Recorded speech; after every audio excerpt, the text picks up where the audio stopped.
Good morning बच्चों। आइए हम लोग स्टार्ट करते हैं केमिकल इक्वेशंस। इसके पहले वीडियो को मैंने जो आपके लिए बनाया था, उस वीडियो में मैंने केमिकल रिएक्शंस के बारे में बहुत ही डिटेल बात किया था। आप उस वीडियो को बहुत अच्छे से पहले देख लीजिए और उसके बाद इस वीडियो को आप देखिए, क्योंकि जब तक आप पहला वीडियो नहीं देखेंगे तब तक आपको दूसरा वीडियो समझ में नहीं आएगा।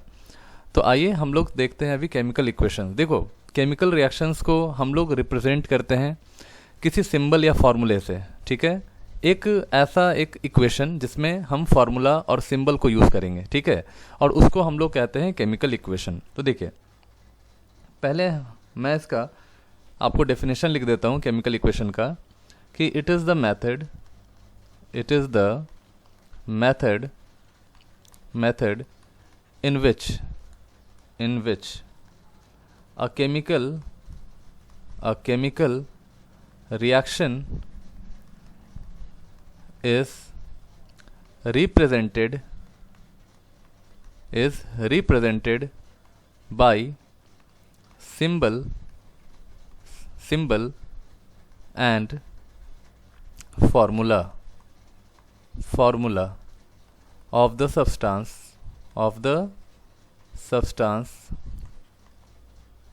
involve in chemical reaction।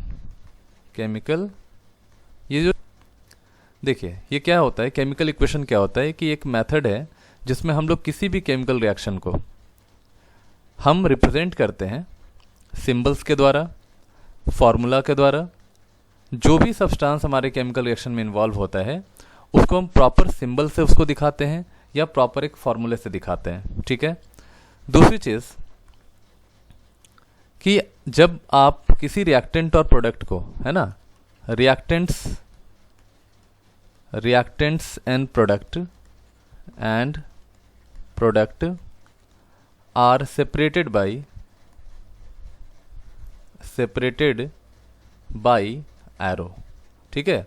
जैसे आपने क्या किया, H2 प्लस O2 लिया, ठीक है, ये आपका क्या हुआ, रिएक्टेंट हुआ। इसने क्या किया, एक प्रोडक्ट बनाया वाटर। तो वाटर आपका प्रोडक्ट है और H2 और O2 रिएक्टेंट है।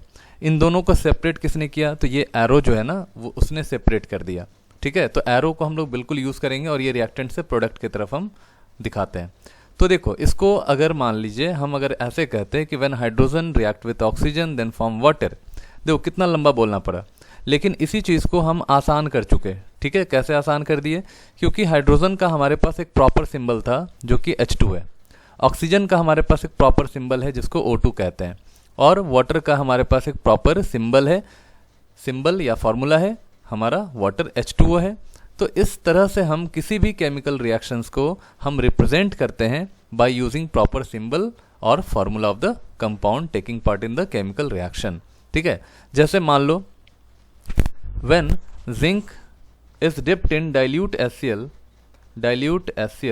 then zinc chloride will form along with the formation of hydrogen gas। देखो कितना लंबा बोलना पड़ा, लेकिन मैंने अगर इसे सिंबल में लिखा तो कितना आसानी से लिख दिया मैंने। तो जिंक है प्लस डाइल्यूट HCl है, साथ में आपको जिंक क्लोराइड मिल गया और हाइड्रोजन मिल गया, ठीक है। तो ये सब चीज़ आपको ध्यान में यहाँ पे रखना है, बहुत ही इंपॉर्टेंट है, ठीक है। कभी कभी हम वर्ड्स में भी लिखते हैं, जैसे जिंक हो गया Zn, जिंक हो गया आपका Zn, जिंक को हम लोग ऐसे लिखे। फिर डाइल्यूट HCl है, डाइल्यूट हाइड्रोक्लोरिक एसिड है, ऐसे लिखा हमने। फिर एरो लगा दिया, फिर लिखा जिंक क्लोराइड हमने लिखा यहाँ पे। फिर हमने लिखा हाइड्रोजन गैस, ठीक है, हाइड्रोजन गैस लिखा। देखो कितना लंबा टाइम लग रहा है हमें लिखने में इसको, है ना। तो इस चीज़ को हम लोग कम कर रहे हैं, हर चीज़ को एक सिंबल से रिप्रेजेंट करना थोड़ा आसान हो जाता है। जैसे आज देखो, आज मोबाइल में इमोजी आ गया है ना, तो उससे क्या होता है, उससे हम अपने एक्सप्रेशंस को मैसेज के माध्यम से, है ना, टेक्स्ट के माध्यम से अपने एक्सप्रेशंस को हम लोग शेयर कर सकते हैं, ठीक है। तो यही चीज़ यहाँ पे हमारे काम को बहुत आसान कर देता है। जब कभी भी हम किसी भी रिएक्शन को हम लिखना चाहते हैं तो उसको एक प्रॉपर सिंबल से अगर उसको लिखेंगे तो ज़्यादा आसानी होगा, ठीक है। चलिए अब दूसरा देखिए। अब हम क्या करते हैं कि हम रिएक्शन को कुछ इन्फॉर्मेटिव बनाते हैं, ठीक है, कुछ इन्फॉर्मेशन यहाँ पे कलेक्ट करते हैं। तो देखिए किसी भी रिएक्शन को in any reaction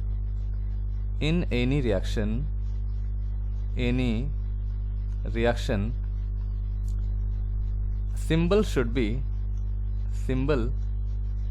be in proper state, ठीक है, in proper state। जैसे आप कोई भी रिएक्शन लिखते हैं तो उसमें आपको उन रिएक्टेंट्स का या उन प्रोडक्ट्स का एक प्रॉपर स्टेट भी लिखना होगा, ठीक है। जैसे मान लो आपने क्या किया, आपने H2 ले लिया, साथ में आपने N2 ले लिया, और यहाँ पे हमारा प्रोडक्ट जो फॉर्म कर रहा है वो है अमोनिया। तो देखो हमने यहाँ पे हाइड्रोजन को लिया, हाइड्रोजन गैस के फॉर्म में होता तो आपको यहाँ पे G से रिप्रेजेंट करना पड़ेगा। N2 भी आपने यहाँ पे लिया, N2 को भी G से रिप्रेजेंट करना पड़ेगा, और अमोनिया भी आपने यहाँ पे ले लिया जिसको हमने G से रिप्रेजेंट किया, ठीक है। तो एक आपने क्या किया, आपने इसको एक प्रॉपर स्टेट दिया, और प्रॉपर स्टेट देने से हमारा जो रिएक्शन है उसका हमें एक कंप्लीट इन्फॉर्मेशन मिलता है, ठीक है। जैसे मान लो आपने क्विक लाइम लिया और क्विक लाइम को आपने पानी में डाल दिया, ठीक है। तो जैसे ही आपने पानी में डाला तो यहाँ पे कैल्शियम हाइड्रोक्साइड का फॉर्मेशन हो रहा है। तो अब देखो कैल्शियम ऑक्साइड आपका सॉलिड फॉर्म में है, आपका जो वाटर है वो लिक्विड फॉर्म में है, ठीक है। कैल्शियम हाइड्रोक्साइड जो है this is in aqueous form, ठीक है। तो प्रॉपरली एक्वस का मतलब होता है वाटर सॉल्यूशन, है ना, वाटर सॉल्यूशन। तो इस बात का आप खासा ख्याल रखेंगे, जब भी कोई सॉल्यूशन आपका वाटर में तैयार होगा दैट इज एक्वस सॉल्यूशन। तो आपको क्या करना है, आपको प्रॉपर सिंबल से रिप्रेजेंट करना है, तो आपको स्टेट्स को भी दिखाना है, ठीक है, should be in proper state. दूसरी चीज़ है, मैं यहाँ पे कुछ इन्फॉर्मेशन नहीं लिख रहा हूँ, जैसे जब कभी भी अगर कोई भी सब्सटेंस किसी भी रिएक्शन में सॉलिड स्टेट में होगा तो आपको S से लिखना है, अगर लिक्विड में हो तो आपको L से रिप्रेजेंट करना है, अगर ये गैस हो तो आपको G से रिप्रेजेंट करना है, अगर मान लो आपका एक्वस सॉल्यूशन है यानी कि वाटर सॉल्यूशन है, अगर एक्वस सॉल्यूशन है तो उसे आपको AQ से रिप्रेजेंट करना है, अगर आपका प्रेसिपिटेट है तो इसे आप PPT लिखेंगे, है ना। अगर कहीं गैस रिलीज हो रहा है तो आप गैस, जो भी गैस होगा आपका, जैसे मान लो आपका कार्बन डाइऑक्साइड हुआ, N2 गैस हुआ, ठीक है, SO3 हुआ या अमोनिया हो गया, ये जितने भी गैस हैं उनके आगे में यहाँ पे आपको प्रॉपर एक एरो का साइन लेना है, और एरो अपवर्ड होगा, ठीक है, ऊपर की तरफ, क्योंकि गैस जो है वो हल्का होता है और वो ऊपर उठना चाहता है, ठीक है। इसीलिए हमने यहाँ पे क्या किया, एक प्रॉपर एक एरो पुट किया, जिससे हमें ये पता चलता है कि हमारा जो प्रोडक्ट है या रिएक्टेंट है वो आपका गैस फॉर्म में है, ठीक है।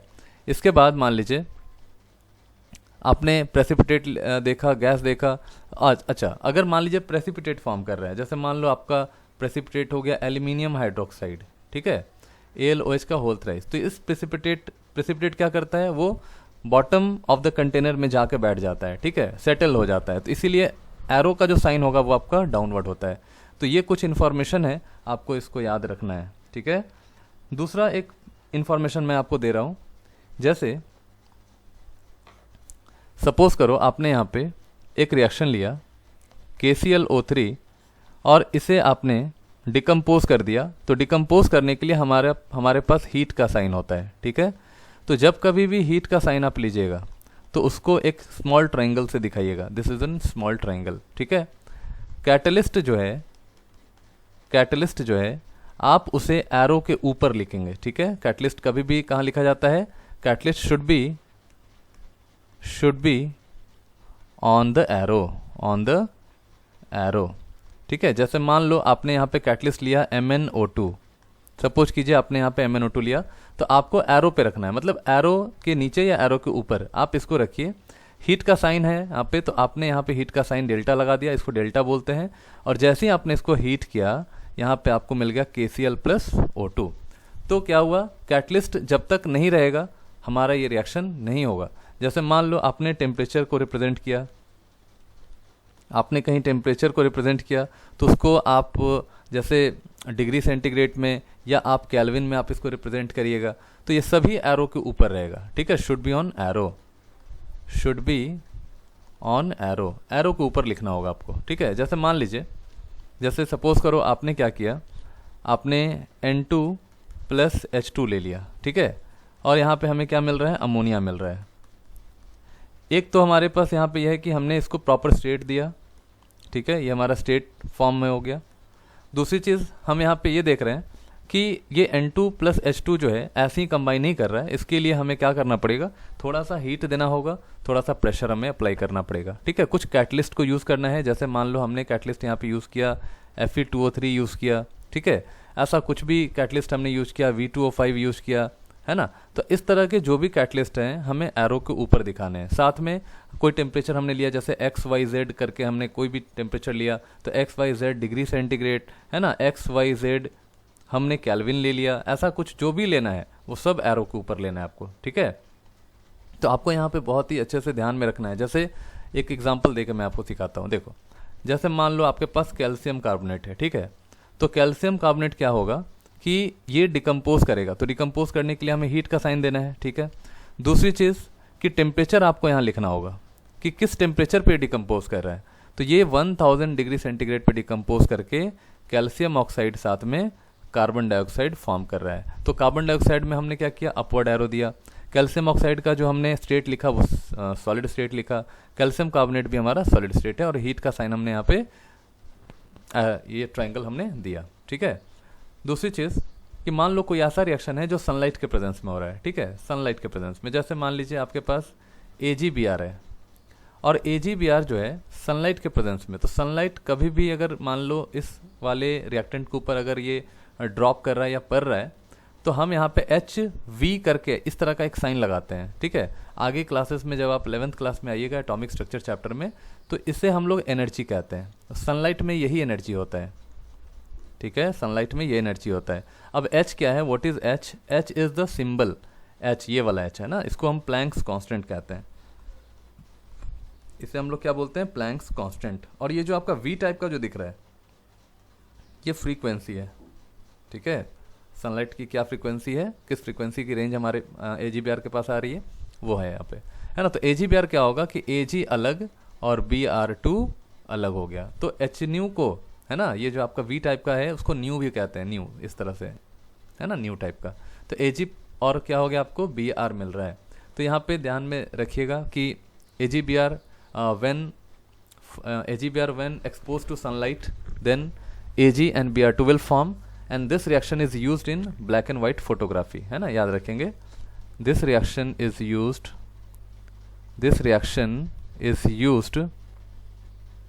in black and white photography, black and white photography, ठीक है, ब्लैक एंड वाइट फोटोग्राफी में हम लोग इसको यूज करते हैं। तो याद रखना कि AgBr when expose to sunlight then Ag will separates out from Br2, ठीक है, Br2 वो बाहर चला जाएगा, और ये ग्रे कलर का होता है। तो ये सब कलर आपको याद रखने की जरूरत है, ठीक है ना। तो ये सब इन्फॉर्मेशन है जो कि आपको ध्यान में रखना है। चलो एक इन्फॉर्मेशन और मैं आपको देता हूँ। जैसे रिएक्शन दो तरह का होता है, देखो कोई भी रिएक्शन जो है ना वो दो तरह का होता है। जैसे मान लीजिए एक रिएक्शन आपका जो है वो आपका इरिवर्सिबल है, एक रिएक्शन आपका इरिवर्सिबल है, और दूसरा आपका रिएक्शन है रिवर्सिबल, ठीक है। अब ये दोनों क्या होता है उसको समझना है। इरिवर्सिबल का मतलब होता है कि अगर कोई भी रिएक्शन सिर्फ एक डायरेक्शन में जा रहा है तो वो आपका इरिवर्सिबल है, और रिवर्सिबल का मतलब होता है कि अगर कोई रिएक्शन आइदर डायरेक्शन में जाए तो वो आपका रिवर्सिबल है। मतलब if reaction takes place in either direction, तो इसे हम लोग क्या बोलते हैं, रिवर्सिबल रिएक्शन कहते हैं। जैसे मान लो आपके पास N2 प्लस 3H2, ठीक है ना, ये आपका रिवर्सिबल रिएक्शन होता है, और यहाँ पे आपको मिल रहा है NH3। तो देखो N2H2 आपस में रिएक्ट करके अमोनिया का फॉर्मेशन कर रहा है, और अमोनिया भी डिकम्पोज करके N2 प्लस H2 दे सकता है। मतलब आपने रिएक्टेंट से प्रोडक्ट बनाया और प्रोडक्ट भी वापस रिएक्टेंट बना सकता है। तो ऐसे रिएक्शंस को हम लोग क्या बोलते हैं, रिवर्सिबल कहते हैं, है ना, जो आइदर डायरेक्शन में ये रिएक्शन चल रहा हो, ठीक है। तो इस साइन को हम लोग क्या बोलते हैं, इस साइन को हम रिवर्सिबल साइन बोलते हैं। जो आपको डबल हाफ हेडेड एरो लग रहा है ना, जो एक ऐसे गया एक बैकवर्ड हुआ आपका, ठीक है, एक फॉरवर्ड हुआ एक बैकवर्ड हुआ, तो ऐसे साइन को हम लोग क्या बोलते हैं, रिवर्सिबल साइन है ना, और दूसरा इरिवर्सिबल। अब जैसे मान लो आपके पास कोई ऐसा रिएक्शन है, जैसे कोई प्रेसिपिटेट बना रहा है, जैसे मान लो एजी को हमने क्या किया, वाटर के साथ हमने रिएक्शन कराया, ठीक है, 3 साथ में वाटर है, ठीक है। तो ये जो दोनों रिएक्शन करेगा तो यहाँ पे हमें मिलता है एल्यूमिनियम हाइड्रोक्साइड, जो कि एक प्रेसिपिटेट रिएक्शन है ना, जहाँ पे प्रेसिपिटेट फॉर्म कर रहा है। तो ऐसे रिएक्शन सिर्फ एक डायरेक्शन में होंगे, यानी कि रिएक्टेंट से सिर्फ प्रोडक्ट बनेगा, लेकिन प्रोडक्ट से वापस ये रिएक्टेंट नहीं बन सकता है। तो ऐसे रिएक्शंस को हम लोग क्या बोलते हैं, इरिवर्सिबल रिएक्शन। और इरिवर्सिबल में हमेशा एक सिंगल डबल हेडेड एरो होता है, ये 1 हेड, ये 2 हेड, ये सिंगल 1 हेडेड एरो होता है। और रिवर्सिबल वाले में डबल हाफ एडेड एरो होता है, एक आपको फॉरवर्ड जाएगा और एक आपका बैकवर्ड। जो फॉरवर्ड जा रहा है वो प्रोडक्ट की तरफ जा रहा है और जो बैकवर्ड आ रहा है वो रिएक्टेंट की तरफ आ रहा है, ठीक है। तो इन सारे इंफॉर्मेशंस को आपको बहुत अच्छे से ध्यान से समझना है, कहाँ पे हम क्या दे रहे हैं। तो आपका ये क्लियर हो गया होगा कि टेम्परेचर जो है वो हम एरो के ऊपर देते हैं, कैटलिस्ट भी हम एरो के ऊपर देते हैं, कोई भी कैटलिस्ट आप यूज कर सकते हो, हम वहाँ एरो के ऊपर देते हैं, ठीक है। इस तरह से कई सारे इंफॉर्मेशन आप इस वाले टॉपिक से आपने लिया, ठीक है। तो चलिए हम लोग अब नेक्स्ट सेगमेंट पे बात करते हैं, balancing of the chemical reaction. आइए हम लोग देखते हैं बैलेंसिंग ऑफ केमिकल रिएक्शन, ठीक है। चलो बैलेंसिंग सीखते हैं। तो बैलेंसिंग में एक बात का आपको अच्छे से ध्यान में रखना है, ठीक है। आपको फॉलो करना है लॉ ऑफ कंजर्वेशन ऑफ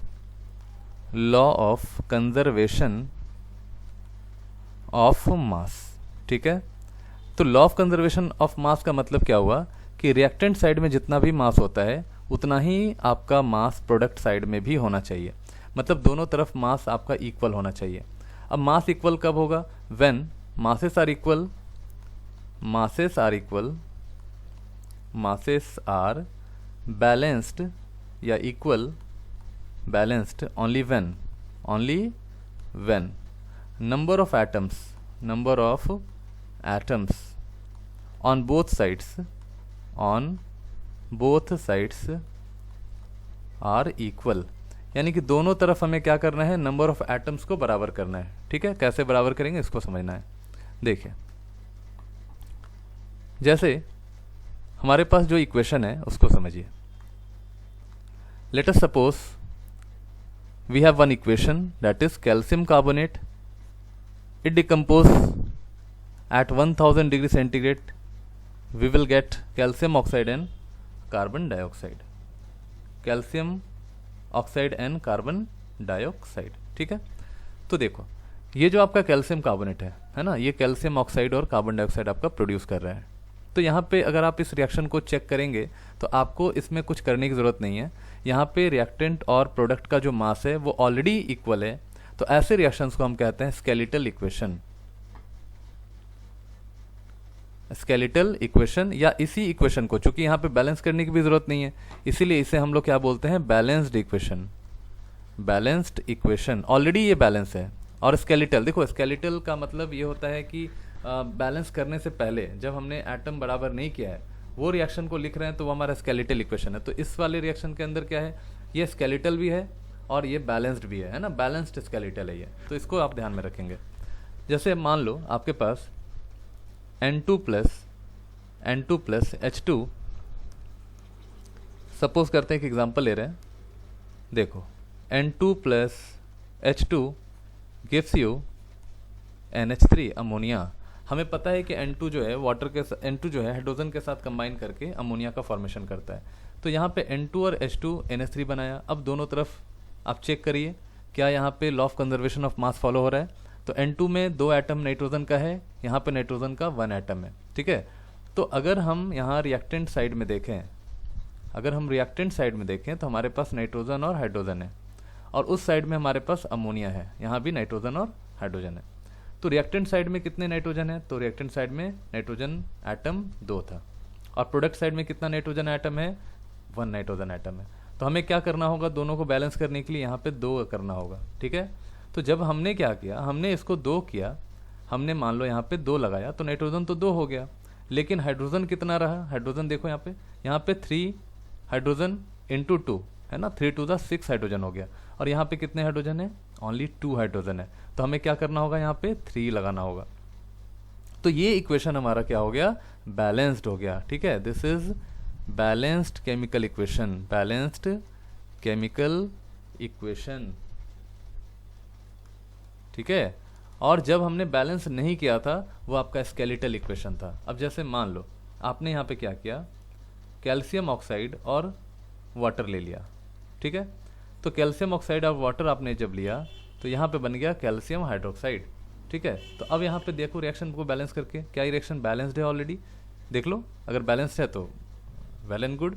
जैसे कैल्शियम 1 एटम है, यहाँ भी कैल्शियम 1 एटम है, ऑक्सीजन यहाँ पे 1 और 1 2 है, यहाँ पे भी ऑक्सीजन आपका 2 है, हाइड्रोजन कितना एटम है, 2 एटम है, हाइड्रोजन का भी यहाँ पे 2 एटम है। This is your balanced equation, balanced equation. ठीक है, तो ऐसे हम लोग कई सारे रिएक्शंस को देखेंगे जहाँ पे रिएक्शन या तो हमारा बैलेंस्ड होगा या हमारा रिएक्शन बैलेंस्ड नहीं है। अब जैसे एक एग्जांपल और लेते हैं, मान लो आपके पास आयरन है, उसको आपने स्टीम के साथ रिएक्शन कराया।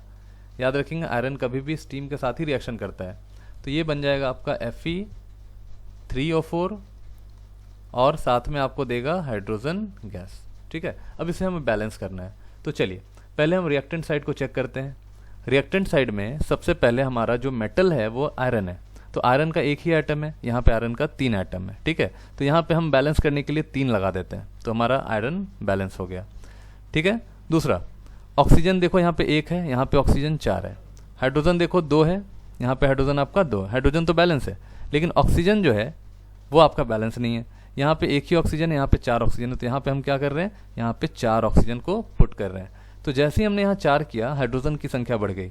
अब हाइड्रोजन कितना हुआ, 4 2 8, तो यहाँ पे हाइड्रोजन कितना है, सिर्फ 2, तो यहाँ पे हम क्या करेंगे, 4 लगा देंगे। अब देखो बैलेंस हुआ कि नहीं। Here is 3Fe plus 4H2O gives you Fe3O4 plus 4 hydrogen. तो हमारा रिएक्शन क्या है, बैलेंस्ड है, बैलेंस्ड इक्वेशन है। ठीक है, ये रिएक्शन हमारा बैलेंस हो गया। क्लियर है, तो इसी तरह से हमने क्या किया, रिएक्शन को बैलेंस कर लिया। ठीक है, अब चलिए हम आगे बात करते हैं। अब हमारा जो नेक्स्ट सेगमेंट है वो है types of chemical reaction, chemical reaction. ठीक है, तो चलिए टाइप्स ऑफ केमिकल रिएक्शन हम देखते हैं अभी। चलिए पहला देखते हैं, फर्स्ट में कॉम्बिनेशन रिएक्शन, कॉम्बिनेशन रिएक्शन। देखिए कॉम्बिनेशन रिएक्शन में क्या होता है कि जब 2 या 2 से अधिक एटम्स या कोई कंपाउंड आपका आपस में कंबाइन करके एक सिंगल कंपाउंड देता है, उसे हम लोग क्या बोलते हैं, कॉम्बिनेशन रिएक्शन, है ना। तो यहाँ पे हम लिखेंगे जैसे A और B ये आपस में कंबाइन करके C नाम का एक सिंगल कंपाउंड दे रहा है, तो ये हमारा क्या हो गया, कॉम्बिनेशन रिएक्शन हो गया। जैसे example calcium oxide plus carbon dioxide, तो क्या बनेगा, कैल्शियम कार्बोनेट बनेगा। तो देखो कैल्शियम ऑक्साइड कार्बन डाइऑक्साइड दोनों क्या है, आपस में कंबाइन करके एक सिंगल प्रोडक्ट दे रहा है, तो ये आपका कॉम्बिनेशन रिएक्शन है। फिर कार्बन प्लस ऑक्सीजन ये दोनों कंबाइन करके CO2 दे रहा है, ये भी आपका कॉम्बिनेशन रिएक्शन है।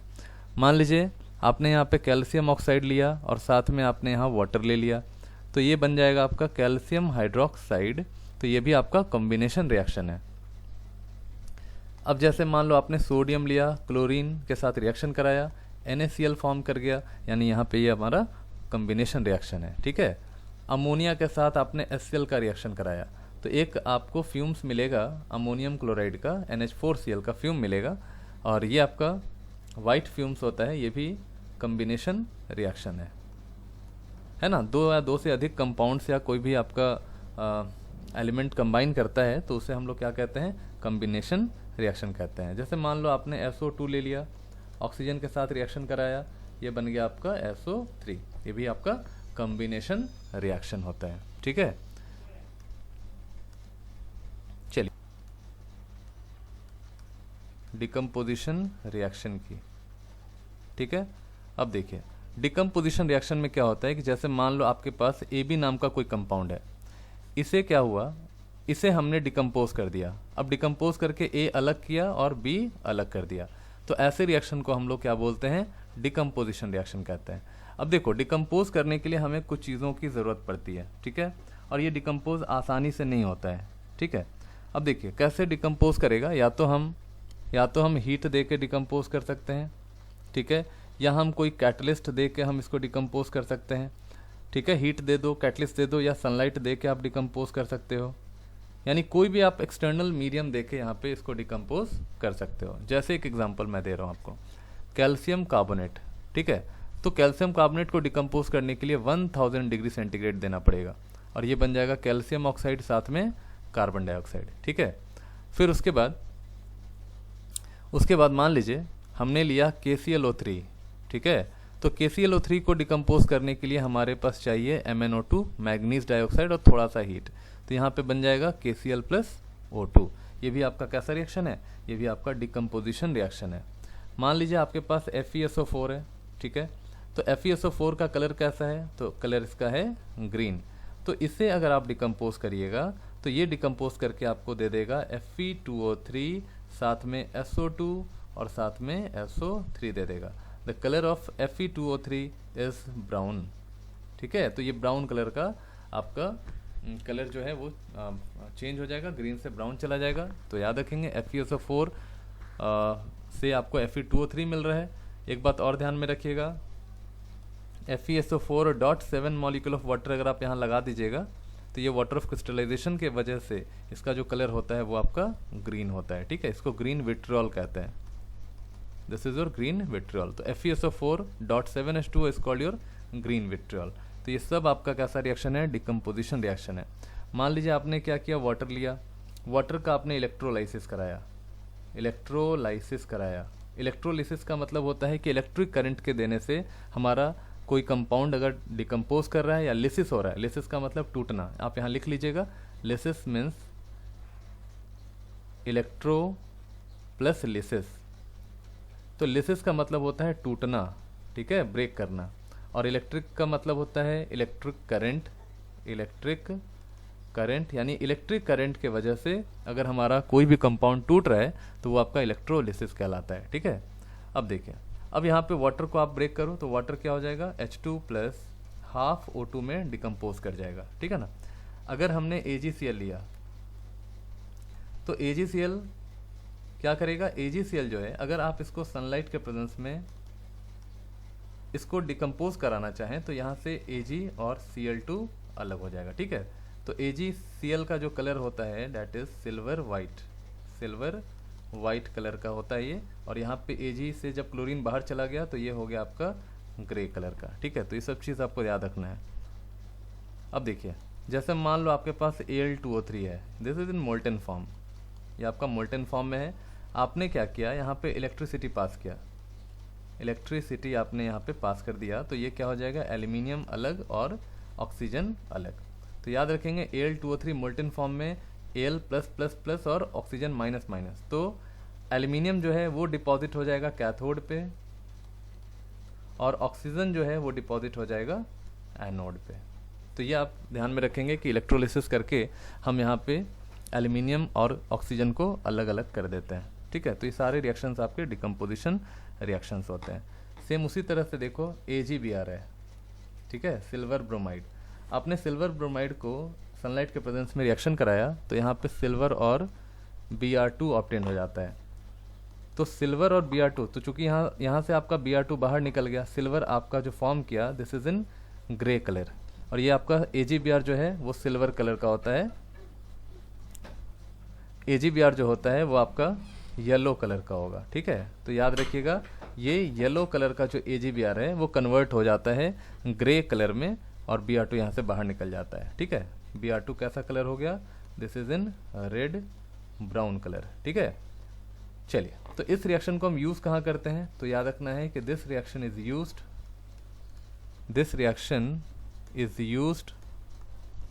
Used in black and white photography में हम इसको यूज करते हैं, ठीक है। चलिए, अब हम बात करते हैं नेक्स्ट। देखिए, नेक्स्ट रिएक्शन हमारा कैसा है, displacement reaction.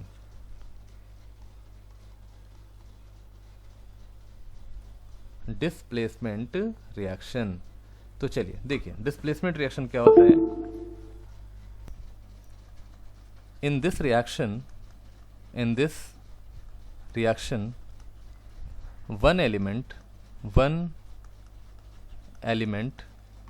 takes the place of another element,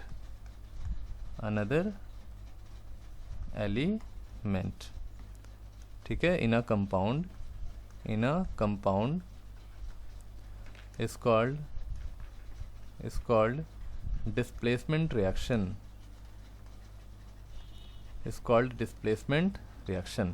अब देखिए, जैसे मान लो कि अगर कोई भी एक एलिमेंट है वो दूसरे एलिमेंट का जगह कैसे ले सकता है जब उससे ज़्यादा स्ट्रांग हो. जैसे मान लीजिए कि कॉपर का सॉल्ट सॉल्यूशन है. सपोज कीजिए हमने कॉपर का सॉल्ट सॉल्यूशन ले लिया CuSO4, ठीक है. इसके अंदर हमने क्या किया, जिंक को डाल दिया. अब यहाँ पे कॉपर से ज़्यादा रिएक्टिव आपका जिंक है, तो जिंक क्या करेगा कि कॉपर सल्फेट के सॉल्यूशन से कॉपर को ही डिस्प्लेस कर देगा. अब यहाँ पे कॉपर चला गया बाहर और जिंक जो है खुद सल्फेट के साथ, सल्फर के साथ SO4- के साथ कंबाइन करके जिंक सल्फेट का फॉर्मेशन कर दिया, ठीक है. तो यहाँ पे आपने क्या देखा कि जो मोर रिएक्टिव एलिमेंट है वो लेस रिएक्टिव एलिमेंट को उसके सॉल्ट सॉल्यूशन से बाहर कर दिया. यहाँ पे लिखेंगे मोर रिएक्टिव एलिमेंट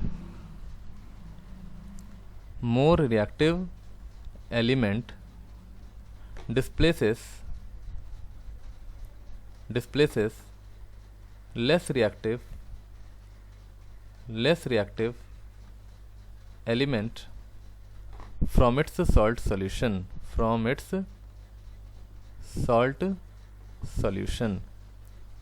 ठीक है. तो याद रखेंगे कि जो ज़्यादा रिएक्टिव एलिमेंट होता है वो लेस रिएक्टिव एलिमेंट को डिस्प्लेस कर देता है उसी के सॉल्ट सॉल्यूशन से, ठीक है. जैसे यहाँ पे zinc is more reactive than copper will displaced, ठीक है, कॉपर आपका डिस्प्लेस हो गया.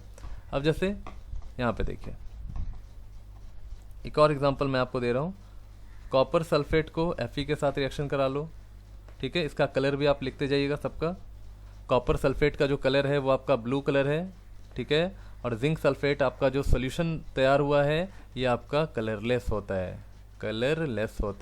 तो ये सब रिएक्शन आपको याद रखना है, ठीक है. जिंक का कलर आपको पता ही है, जिंक का कलर आपका सिल्वरी वाइट होता है, सिल्वरी वाइट कलर का होता है, ठीक है.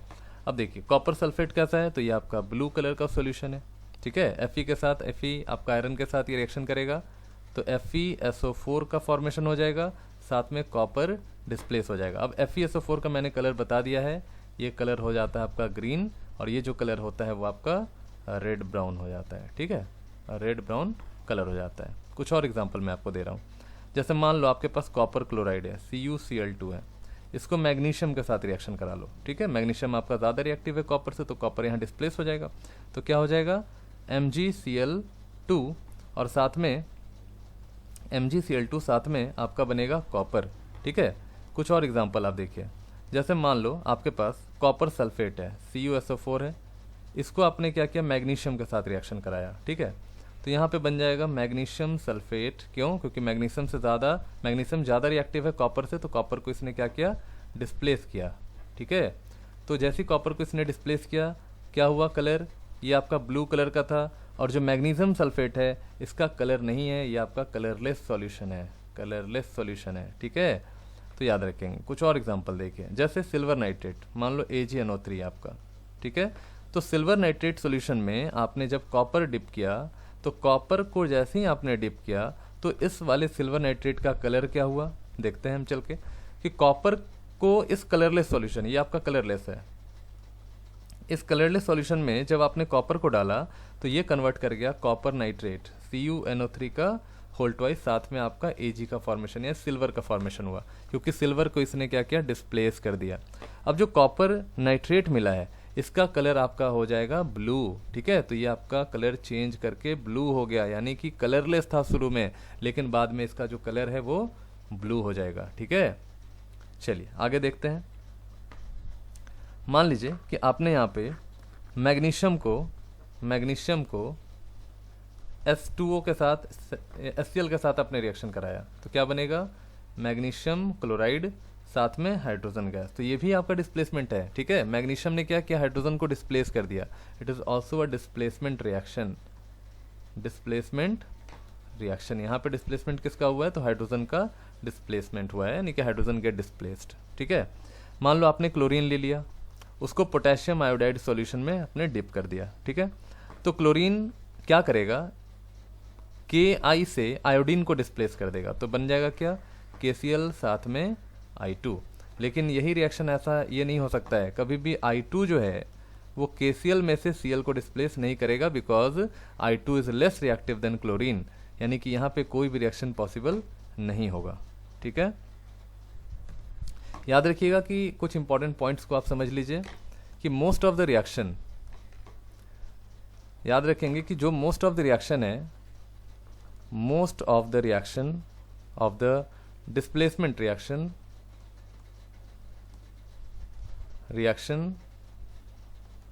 takes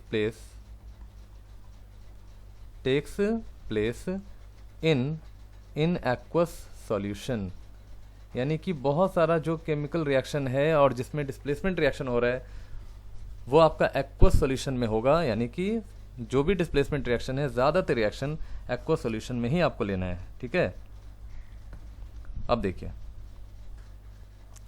नेक्स्ट हम बात करते हैं थर्माइट रिएक्शन की, थर्माइट रिएक्शन। ठीक है, देखिए इन थर्माइट रिएक्शन,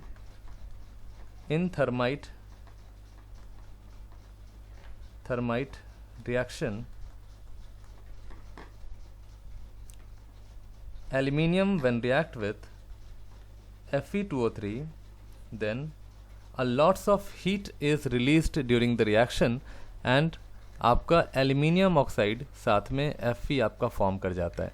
तो Fe जो आपका एलिमेंट है, this get displaced in reaction and this reaction is highly exothermic, मतलब यहाँ बहुत ज़्यादा एनर्जी रिलीज होता है।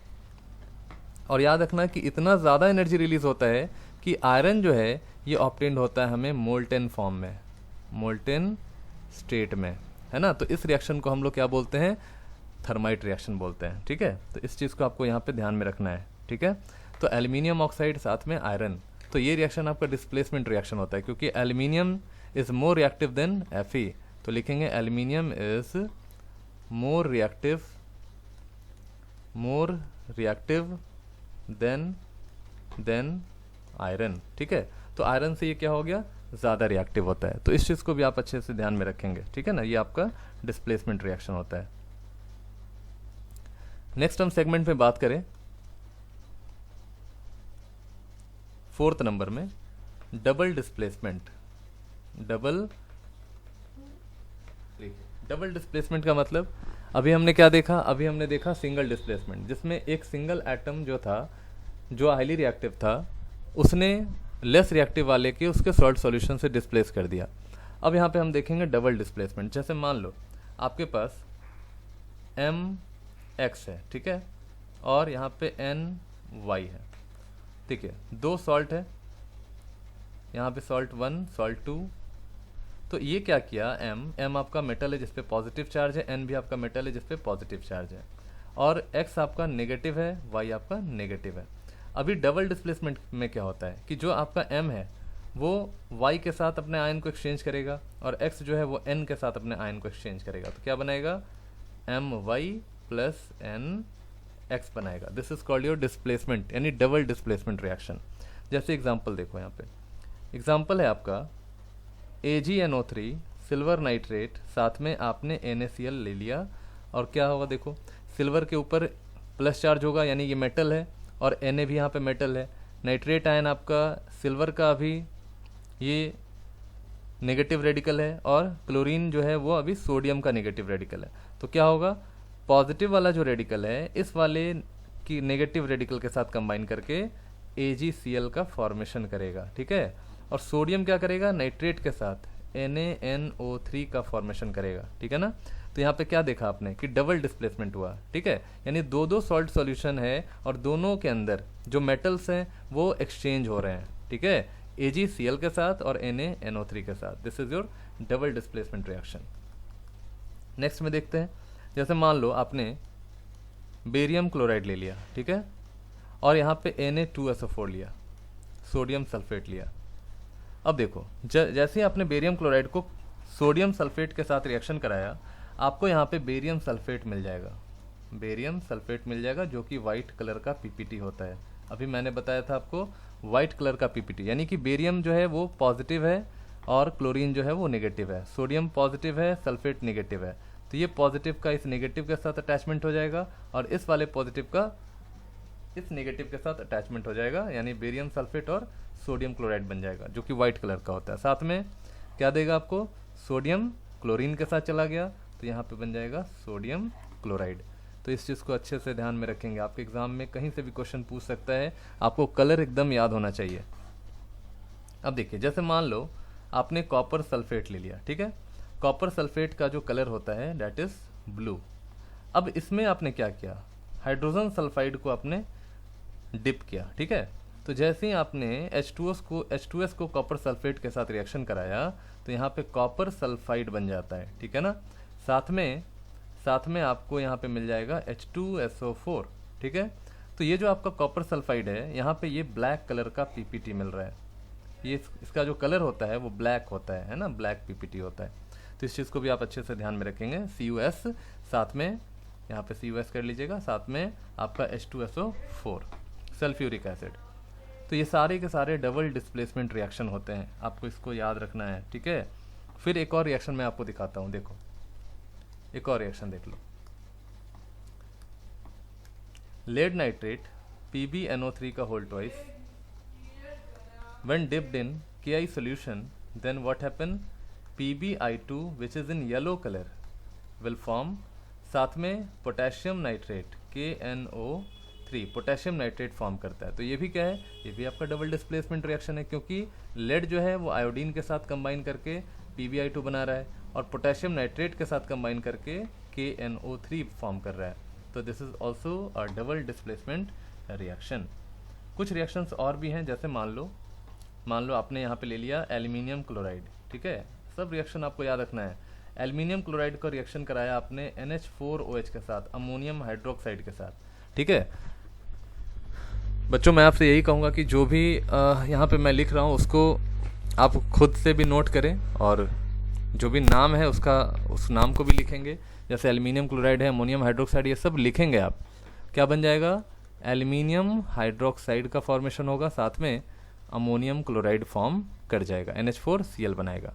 अब देखिए, जो आपका NH4Cl है उसको हम अमोनियम क्लोराइड कहेंगे, LOH का होल थ्राइस है, इसको हम लोग एल्यूमिनियम हाइड्रोक्साइड कहेंगे, जो कि कलर में कैसा होगा, वाइट होता है, ठीक है। तो इस चीज़ को आपको बहुत अच्छे से ध्यान में रखना है, और मैं उम्मीद करता हूँ कि आप बहुत अच्छे से इसको ध्यान में रखेंगे। और एक और वीडियो मैं इसके ऊपर बना रहा हूँ आपके लिए, जिसमें आपका पूरा चैप्टर कंप्लीट हो जाएगा। तो कम्प्लीटली मैं देखूं तो 3 वीडियो में ये आपका पूरा चैप्टर कंप्लीट होने वाला है, ठीक है।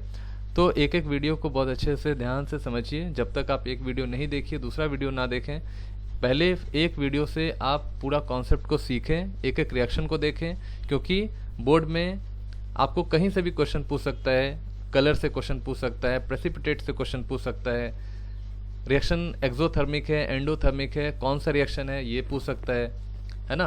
और एक वीडियो मैं आपको बनाऊंगा जिसमें मैं सारे प्रीवियस ईयर का क्वेश्चन कराऊंगा, प्रीवियस ईयर का क्वेश्चन में क्या क्या पूछा गया है, मैंने जो कॉन्सेप्ट सिखाया है उससे कितने सारे क्वेश्चंस आपके बन जाएंगे, मैं इस सारा कुछ आपको मैं बताऊंगा, ठीक है। Thank you, wish all the best.